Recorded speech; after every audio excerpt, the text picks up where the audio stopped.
ओम शांति। हमारी प्यारी मम्मा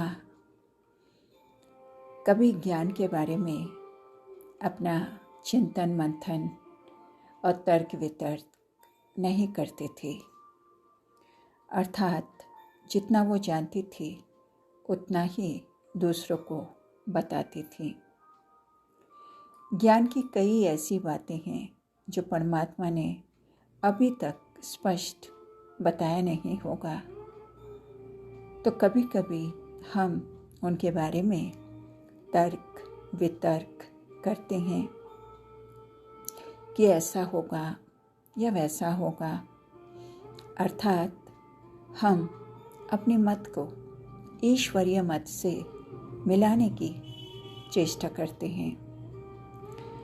उदाहरण के तौर पे रमेश भाई जी सुनाते हैं, 1962 में मधुबन में उन्होंने मातेश्वरी जी से पूछा, मम्मा ये सब संदेशियाँ कहाँ जाती हैं? उस समय उनकी आत्मा शरीर में होती है या कहीं और स्थान पर होती है? तो मम्मा ने फौरन कहा था कि इस बात पर अब तक बाबा ने रोशनी नहीं डाली है। तो रमेश भाई जी ने पुनः कहा, आपने विचार तो किया होगा ना, आपका विचार क्या कहता है? तब मम्मा ने कहा, हम तो विद्यार्थी हैं और पढ़ते हैं, इसलिए जितनी पढ़ाई शिक्षक ने पढ़ाई है उतना ही सोचते हैं, जबकि पढ़ाने वाला सामने सम्मुख बैठा है तो क्यों नहीं उनसे पूछ लेते। मैं जो भी अपनी मत सुनाऊंगी वो मनमत हो जाएगा, क्योंकि उसके लिए ईश्वरीय मत क्या है वो मालूम नहीं। रात को आप बाबा से ये प्रश्न पूछना। रात्रि क्लास में बाप दादा ने वो रहस्य खोला जो बाकी हम सबको अब मालूम है। तो ज्ञान का अर्थ है अपनी शक्ति और अशक्ति दोनों का ज्ञान। मम्मा के पास दोनों ही बातों का पूर्ण ज्ञान था, इसलिए वो पुरुषार्थ में सबसे आगे निकली। मम्मा के तीव्र पुरुषार्थ का एक कारण था, मम्मा में दृढ़ संकल्प की शक्ति थी। संकल्प शक्ति का माप करना मुश्किल है, परंतु कम ज़्यादा कह सकते हैं। मम्मा ने जो एक बार निश्चय किया वह हमेशा करके ही रहती थी। एक बार क्या हुआ कि कानपुर में अनन्य बहन भाइयों ने मम्मा को निमंत्रण देने के लिए बहुत ही मीठे प्यार भरे गीत टेप करके मुंबई में भेजे। अब गीतों में दर्द भी था और उसी कारण सब सुनने वालों को उन गीतों ने घायल किया और सबकी आंखों से पानी बहने लगे। मम्मा की आंखों में भी पानी भर आया, परंतु मम्मा ने कहा कि ये बूंद आंखों से बाहर नहीं आएगी। इतनी प्यार भरी आवाज़ को सुनकर भी अश्रु जल बूंद बनकर आंखों से बाहर तक नहीं आया। वो बूंद अपने आप आंखों के अंदर ही छिप गई। तो भाई जी ने मम्मा से पूछा कि आपकी आंखों से क्यों नहीं आंसू बाहर आए? मम्मा ने तब अपने पुरुषार्थ का शब्द चित्र दिखाया। मम्मा ने कहा, यज्ञ की शुरुआत थी। कराची में बाबा अलग क्लिप्टन पर रहते थे और मम्मा और अन्य यज्ञवत्स अलग स्थान पर रहते थे। रात को अचानक बाबा की याद आई और मम्मा की आंखों से सारी रात अश्रु जल बहता रहा। आंखों से इतना अश्रु जल बहा कि मम्मा का तकिया भीग गया। बाद में बाबा को मालूम पड़ा तो बाबा ने मम्मा को एकांत में समझाया कि बच्ची, आज के बाद कभी रोना नहीं। मम्मा ने कहा, उसी दिन से मैंने बाबा से वायदा किया कि मेरी आंखों से एक भी बूंद आंसू नहीं गिरेगा। तब से आज तक मैं इस बात में नापास नहीं हुई हूँ। इसी कारण आज मैंने जब कानपुर के गीत सुने तब आपको बताया कि ये जल आंखों से बाहर नहीं निकलेगा।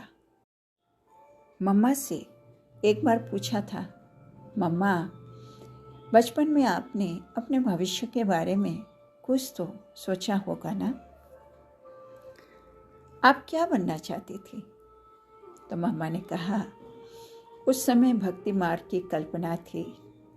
मैं सोचती थी कि मीरा आदि का गायन अभी तक सब करते हैं, तो मैं भी ऐसा कर्तव्य करके जाऊं जो सारी दुनिया मुझे याद करे। और सचमुच मम्मा ने अपने बचपन का वो संकल्प सिद्ध करके दिखाया। मातेश्वरी जी के पास तर्क करने की बहुत ज़बरदस्त शक्ति थी। सामने वालों को वो 2 सेकंड में शांत कर सकती थी और ये गुण मम्मा में था।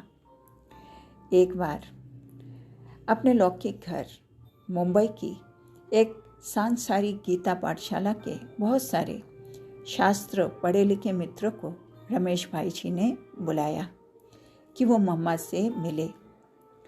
अब उनके मन में एक प्रश्न था कि मम्मा ने तो शास्त्र नहीं पढ़े हैं, फिर कैसे उन्हें ज्ञान से संतुष्ट करेंगी।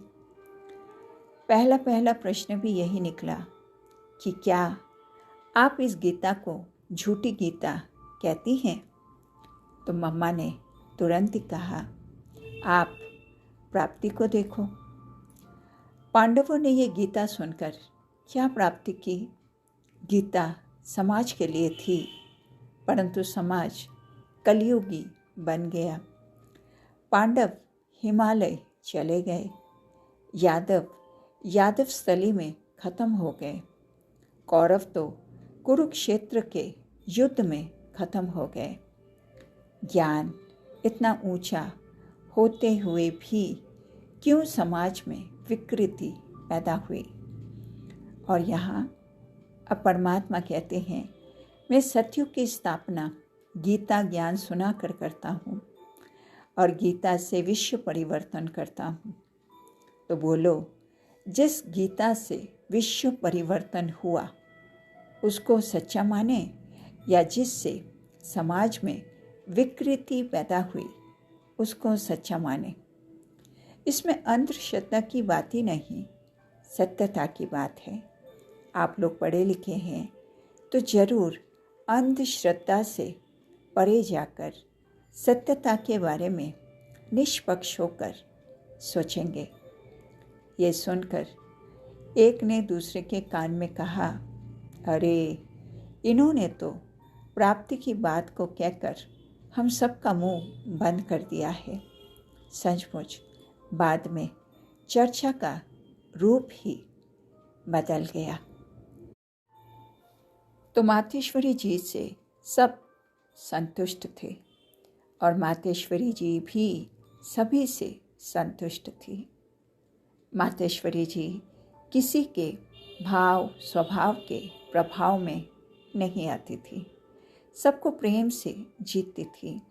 इसलिए कोई भी उनको पराया नहीं समझता था। ईश्वरीय ज्ञान की नई बातों को न मानने वाले भी मातेश्वरी जी के व्यक्तित्व अर्थात पर्सनैलिटी की महिमा करते थे। सभी उन्हें अपनी माँ समझते थे। प्यारे बाबा को शुक्रिया। ओम शांति।